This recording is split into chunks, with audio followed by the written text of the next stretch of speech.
सो जो हमारा next part है metals and non metals chapter का, आज हम उसकी बात करेंगे। इसमें हम बात करेंगे physical property of non metal और इसकी केमिकल प्रॉपर्टीज़ के बारे में। सबसे पहले जो फिजिकल प्रॉपर्टीज़ हैं नॉन मेटल्स की वो क्या है, ये ब्रिटल है नेचर में। ब्रिटल का मतलब क्या है, ये आसानी से टूट जाते हैं, जैसे सल्फर और फॉस्फोरस हो गया, ये इसकी एग्जांपल्स है जो आसानी से हाथ से टूट जाते हैं। ठीक है, अब जो आगे आपके पास नॉन मेटल्स हैं वो नॉन डक्टाइल है, means they can not be drawn into sheets, इसकी शीट्स नहीं बनाई जा सकती हैं। आगे क्या है, नॉन मेटल्स क्या है, बैड कंडक्टर ऑफ इलेक्ट्रिसिटी। जो नॉन मेटल्स हैं वो गुड कंडक्टर नहीं माने जाते हैं, इसीलिए जो जैसे आपका रबर हो गया, ग्लव्स हो गए, रबर ग्लव्स ये बेसिकली नॉन मेटल है। आपका सिरेमिक ग्लास हो गया, ये भी एक नॉन मेटल है।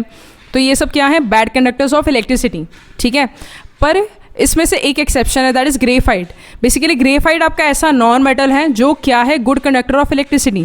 There is a science behind it, because इसमें ये आपको आगे पता चलेगा नेक्स्ट चैप्टर में, कार्बन एंड इट्स कंपाउंड्स। ठीक है, तो यहाँ पे आप सिर्फ याद रखिए it is a good conductor of electricity. आगे बात करते हैं, no metals are non lustrous and can not B polished. मतलब कि जो नॉन मेटल्स हैं उनकी जो सर्फेसेस होती हैं वो यूजुअली डल होती हैं। डल का क्या मतलब है कि उन पे कोई शाइन नहीं होती है जिस तरीके से मेटल की सर्फेसेस पर होती हैं, और साथ ही हम जो नॉन मेटल्स हैं उनको पॉलिश भी नहीं कर सकते हैं। आगे क्या है, non metals are not strong and have low tensile strength. Tensile strength का मतलब क्या है, जो उसके स्ट्रेच करने की कैपेसिटी है उसको हम टेंसाइल स्ट्रेंथ बोलते हैं। जो नॉन मेटल्स हैं वो मेटल्स की तरह इतने स्ट्रॉन्ग नहीं होते हैं। ठीक है, and also they have low tensile strength, means उसके ऊपर आप कोई लोड नहीं डाल सकते, उसको स्ट्रेच नहीं कर सकते, वो टूट जाएंगे। Then comes non metals can be solid, liquid और गैस। ये सॉलिड भी हो सकते हैं, लिक्विड भी हो सकते हैं और गैस भी हो सकते हैं एट रूम टेम्परेचर। ठीक है, अब बात की जाए कुछ सॉलिड की तो वो कार्बन आ जाता है, जैसे आपका ग्रेफाइट आ गया वो भी कार्बन है, आपका डायमंड आ गया वो भी कार्बन है। They all are solid at room temperature. और सल्फर और फॉस्फोरस भी इसके एग्जाम्पल है। अब जो लिक्विड नॉन मेटल्स हैं उनमें आते हैं ब्रोमीन गैस, ब्रोमीन, और जो गैसियस नॉन मेटल्स हैं उनमें क्या आते हैं आपके hydrogen, nitrogen and oxygen etcetera. आगे बात करते हैं, नॉन मेटल्स आर सॉफ्ट, ये काफ़ी सॉफ्ट होते हैं एक्सेप्ट डायमंड। इसमें एग्जाम्पल दिए सॉफ्ट की सल्फर और फॉस्फोरस, पर डायमंड ऐसा है which is the hardest non metal ever known.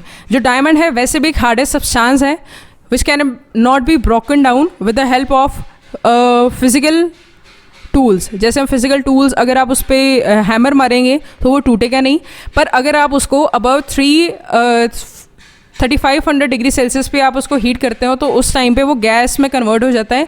वो गैस कौन सी होती है, कार्बन की गैस होती है बेसिकली। ठीक है, साथ ही साथ जो मेटल्स होते हैं उनके पास low density. Low density means उनका लो मास और हाई वॉल्यूम होता है, मीन्स उनके पास जो कैपेसिटी है, वॉल्यूम है उनका काफ़ी होता है, पर उनका जो मास होता है वो कंपैरेटिवली कम होता है। आगे जो नॉन मेटल्स है वो नॉन सनोरस होते हैं। ठीक है, नॉन मेटल्स आर नॉट सनोरस। सनोरस क्यों नहीं होते हैं, बिकॉज जो इनकी सर्फेसेस होती हैं उनमें डिफरेंस होता है मेटल से। ठीक है, आगे केमिकल प्रॉपर्टीज़ की बात करेंगे नॉन मेटल्स की। केमिकल प्रॉपर्टीज़ में क्या है, they are electronegative in nature. Electronegative in nature का मतलब है दे कैरी नेगेटिव चार्ज। इनमें जो इलेक्ट्रॉन्स होते हैं वो ज़्यादा होते हैं, इनमें जो इलेक्ट्रॉन्स होते हैं they are more. Here E negative stands for your electron. ठीक है, इसमें जो इलेक्ट्रॉन्स होते हैं वो काफ़ी ज़्यादा होते हैं, इसलिए इसको क्या बोला जाता है, इलेक्ट्रोनेगेटिव। आगे reaction of non metal with oxygen. अब हम बात करेंगे इसके रिएक्शन की नॉन मेटल के विद ऑक्सीजन।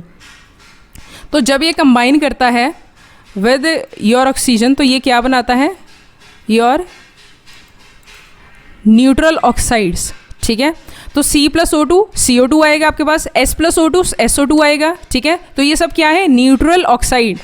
एसिडिक ऑक्साइड क्या होते हैं, जिनका एसिडिक नेचर हो जाता है। ठीक है, और बेसिक ऑक्साइड क्या होता है, जिनका बेसिक नेचर होता है।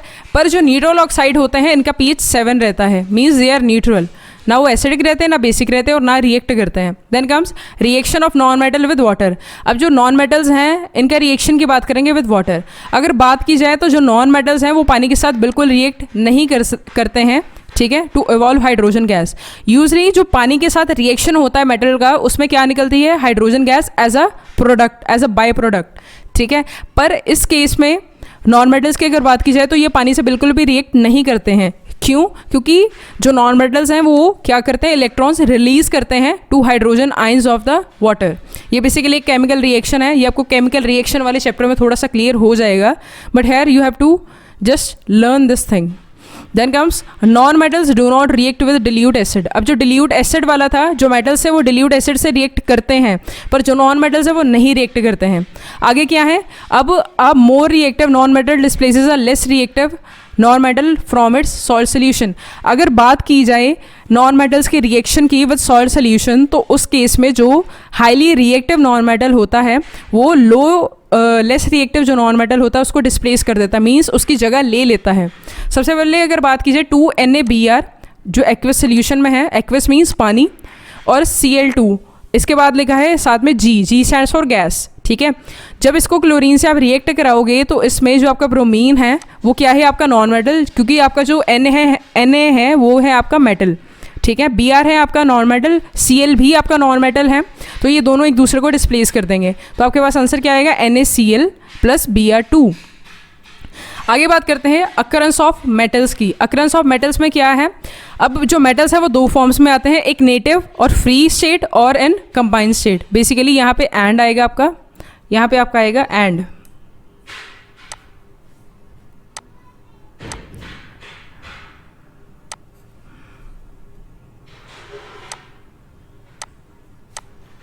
ठीक है, या तो ये नेटिव और फ्री स्टेट में आपको मिलेंगे या फिर कंबाइंड स्टेट में मिलेंगे। कंबाइंड मीन्स ये इसके साथ मेटल के अलावा और एलिमेंट्स भी हो सकते हैं, जबकि फ्री स्टेट में वो एलिमेंट प्योर ही होगा, ठीक है। ये इसलिए क्योंकि जो मेटल्स हैं, हर मेटल की डिफरेंट केमिकल एक्टिविटीज़ होती हैं, जिसकी वजह से ये दो स्टेट्स में प्रेजेंट होते हैं। सबसे पहले फ्री मेटल्स की अगर बात की जाए, फ्री मेटल्स वो होते हैं, ज़्यादातर ये अनरिएक्टिव मेटल्स होते हैं जो ना मॉइस्चर के साथ रिएक्ट करते हैं, ना ऑक्सीजन के साथ, और ना ही carbon dioxide in the air, ठीक है।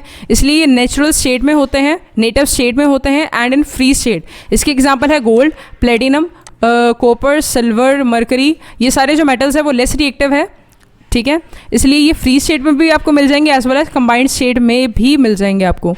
Then comes combined state. Combined state में कौन से आते हैं, वो वाले मेटल्स आते हैं जो मॉइस्चर, ऑक्सीजन और कार्बन डाइऑक्साइड के साथ रिएक्ट करते हैं, ठीक है। ये सारे आपको किस में मिलेंगे, कंबाइंड स्टेट में, और ये किस फॉर्म में प्रेजेंट होते हैं, in the form of minerals.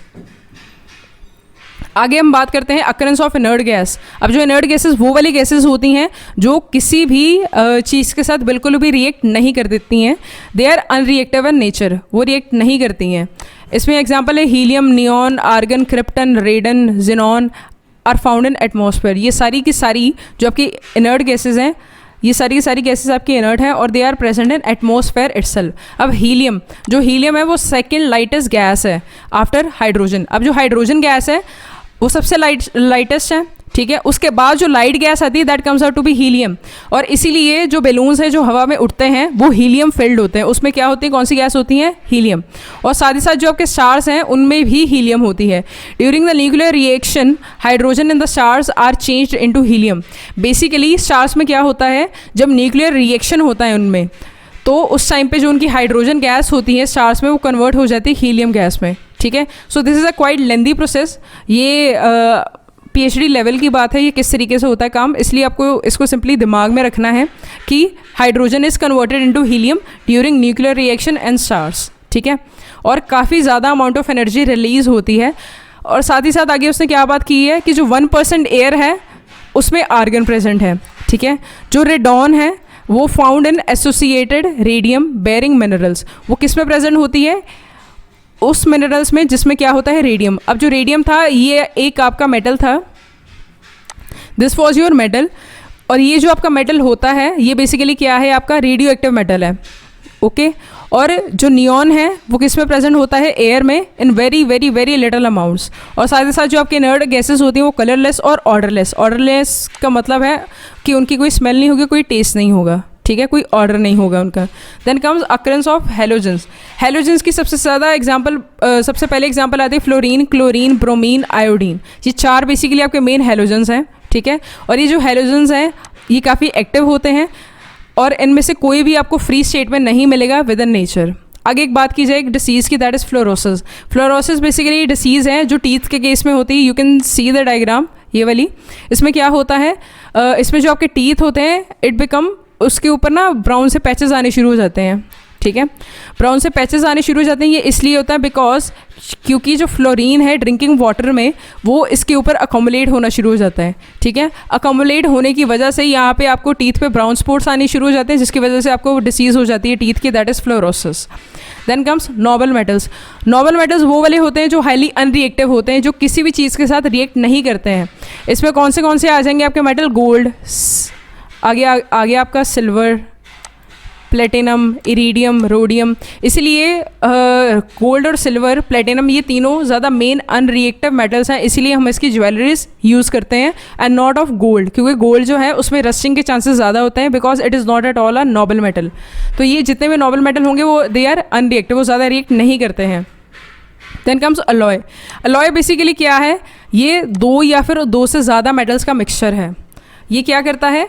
जब हम दो से ज़्यादा मेटल्स को आपस में मिलाते हैं तो उस केस में ये क्या करता है कि जो नया मेटल बनता है आपका, जो आपका प्रोडक्ट बनता है, उसमें स्पेशल प्रॉपर्टीज़ होती हैं जिसकी वजह से it comes out to be a most suitable product then your metals. मतलब कि अगर आप आयरन की बात की जाए तो अगर हम आयरन का कोई अलॉय बना दे तो उसमें कुछ ऐसी स्पेशल प्रॉपर्टीज़ होगी जो आयरन में नहीं होगी, तो जिस केस में वो जो आपका प्रोडक्ट होगा वो ज़्यादा यूज़फुल होगा एंड नॉट योर आयरन, इसलिए हम अलॉय बनाते हैं, ठीक है।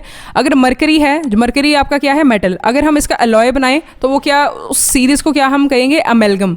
मीन्स कि जो इसका अलॉय बनेगा उसको हम क्या कहेंगे? Amalgam. Then comes properties of alloys. अब जो अलॉयज़ हैं उनकी प्रॉपर्टीज़ क्या है, किस वजह से हम अलॉयज़ को बनाते हैं? सबसे पहले जो अलॉयज़ हैं वो हार्डर होते हैं। इनकी जो हार्डनेस होती है वो मेटल से कई गुना ज़्यादा होती है। They are not at all soft, साथ ही साथ they are more resistive to corrosion. अब जो अलॉयज़ हैं इनमें करोजन होने के चांसेस भी बहुत कम होते हैं, ठीक है। कहते साथ ही साथ जो इनका मेल्टिंग पॉइंट होता है वो मेटल से कम होता है, ठीक है, from which they are made. मतलब फॉर एग्जाम्पल एक मेटल है एक्स, एक मेटल है वाई, इन दोनों को कंबाइन बना करके आपने क्या बना दिया? एक अलॉय, ठीक है। अब जो एक्स और वाई है, फॉर एग्जाम्पल एक्स का मेल्टिंग पॉइंट है 1000, ठीक है, और जो आपका वाई है उसका मेल्टिंग पॉइंट है 100 डिग्री सेल्सियस।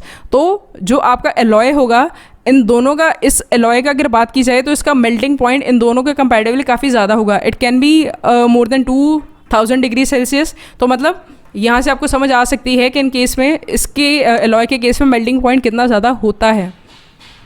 नेक्स्ट बात करेंगे मेटल्स के एक और टॉपिक की, that is corrosion and it's prevention.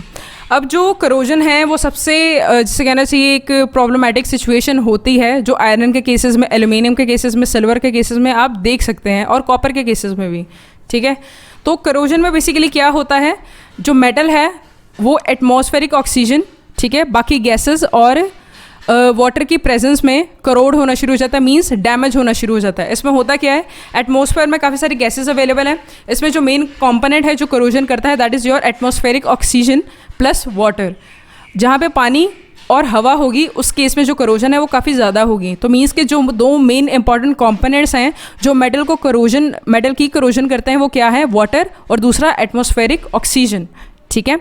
तो इसमें क्या होता है, रस्टिंग में क्या होता है, करोजन में क्या होता है, जो आपका आयरन है वो कंबाइन करता है ऑक्सीजन के साथ और वाटर के साथ, ठीक है। ये क्या होगी? आपकी moist air.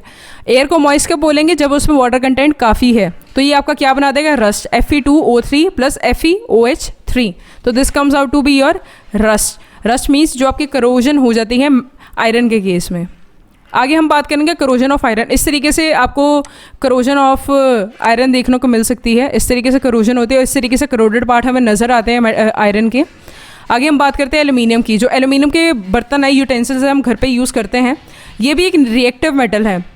Aluminium is also a reactive metal.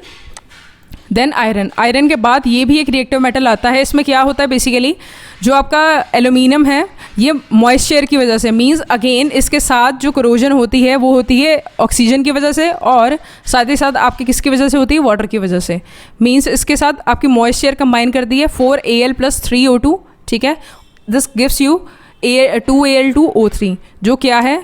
Aluminium का रस्ट का फॉर्मूला, ठीक है। तो इस तरीके से आपके बर्तन नज़र आने शुरू हो जाते हैं इन केस ऑफ जब एल्यूमिनियम की करोजन होती है।